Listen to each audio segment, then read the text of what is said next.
Quem eram os epicureus? O que eles pensavam e qual a sua relação com o cristianismo? Por que o apóstolo Paulo debatia com eles lá no Areópago de Atenas? A palavra de Deus diz que o apóstolo Paulo discutia com os estoicos e os epicureus lá em Atenas, tanto nas praças quanto no Areópago. É sobre isso que nós vamos falar hoje. Assista o vídeo até o final. Desde já, deixe o seu like, compartilhe esse vídeo com outras pessoas, se inscreva no canal se não for inscrito. Vamos ao estudo. Os epicureus eram os seguidores de Epicuro, um filósofo grego que viveu depois do ano 340.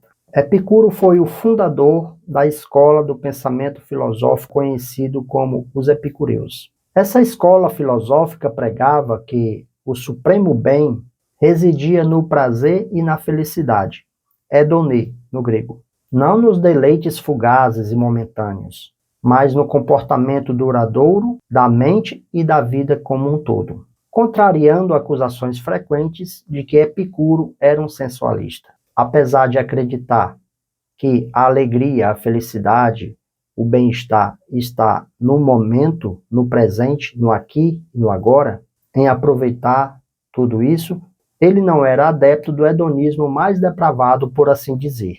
Epicuro também refutava a existência da providência divina, dos milagres e da profecia e da imortalidade, embora estudiosos modernos afirmem que ele não era um ateu declarado. Os epicureus não se ocupavam de questões metafísicas, transcendentes, espirituais ou da vida após a morte.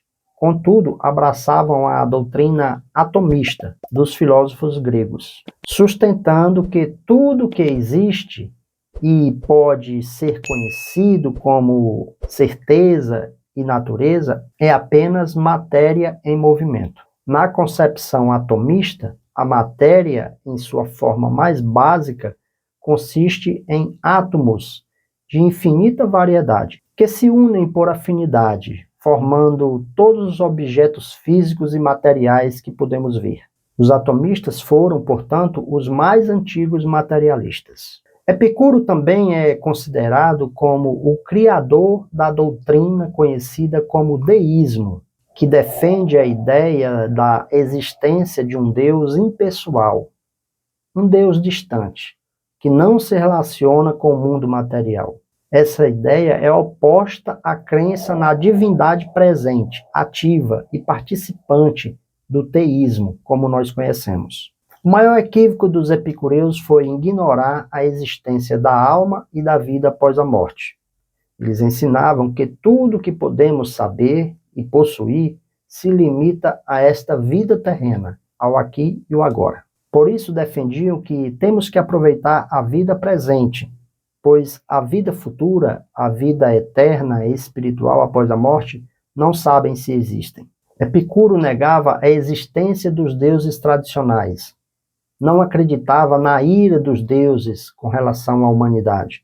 Afirmava que, para alguém ser feliz, era necessário libertar-se do medo desses mitos e sentimentos religiosos antigos e ultrapassados. Seu ateísmo prático, ou deísmo, defendia que a conduta da vida deve ser pautada pelos princípios. Assim sendo, o epicurismo original combatia contra os prazeres procurados pelos devassos, tais como a carnalidade, as orgias, o alcoolismo, a lascívia e etc. O deísmo epicurista contrastava com a ideia dos teístas, que ensinam que realmente existe um Deus, ou até mesmo, dependendo da crença, vários deuses, um ser criador, aquele que criou o mundo e os seres humanos, e que nunca abandonou a sua criação ao léu, ao seu bel prazer. Pelo contrário, essa divindade guia o homem, dirige o homem em suas decisões e em toda a sua vida. É contrário também em relação ao determinismo crido por Epicuro. Os teístas creem que os deuses estão profundamente interessados em punir ou recompensar as ações humanas, coisa que o deísmo de Epicureu não aceitava.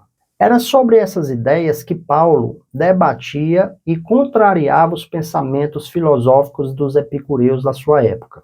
Em contraposição às ideias epicuristas, Paulo pregou a doutrina de um Deus vívido, um Deus benigno e atento a nós, que não apenas criou todas as coisas, mas que também permanece presente, guiando-nos e corrigindo-nos, recompensando e punindo aqueles que não lhe obedecem.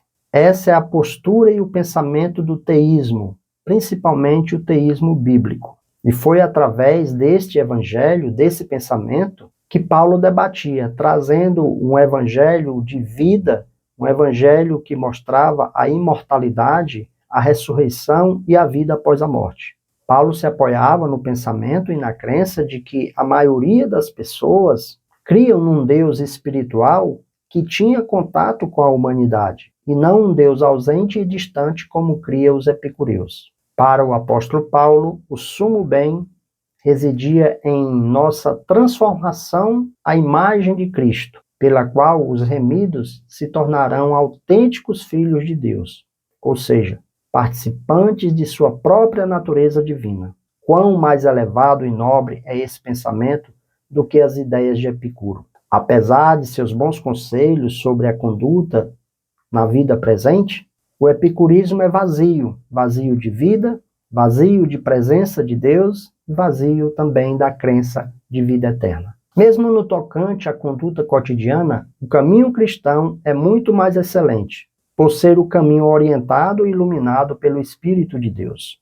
O caminho cristão o leva para a eternidade, não sendo algo sujeito aos assaltos do tempo, ou à incerteza, ou até mesmo o determinismo. Epicuro, ao não crer no que ele chama de os horríveis mitos relativos à conduta dos deuses, concentrou seu interesse sobre a vida física, e todas as suas regras dizem respeito ao governo da vida material, da vida terrena. Já o apóstolo Paulo e os demais escritores bíblicos, tanto do Antigo quanto do Novo Testamento, falavam de uma alma imortal e eterna. Os epicureus defendiam a vida apenas aqui e agora. Paulo ensinava sobre tanto a vida aqui e agora, como com relação à vida futura, à vida eterna em Cristo Jesus. A prova disso é que lá no capítulo 17, Paulo está debatendo com ele exatamente sobre Jesus Cristo, o Deus que se aproximou do homem, que encarnou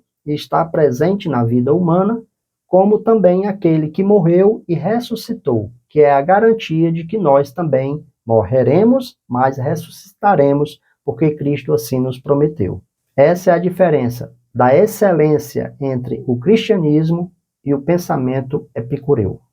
Eu sou Hildeberto, este é o seu canal O que a Bíblia Diz. Procure aí no canal outras definições teológicas que ajudarão nos seus estudos. Desde já, deixe o seu like, se inscreva no canal, compartilhe esse vídeo com outras pessoas, deixe também os seus comentários sobre o que você achou sobre o assunto e que Deus abençoe a sua vida em nome de Jesus.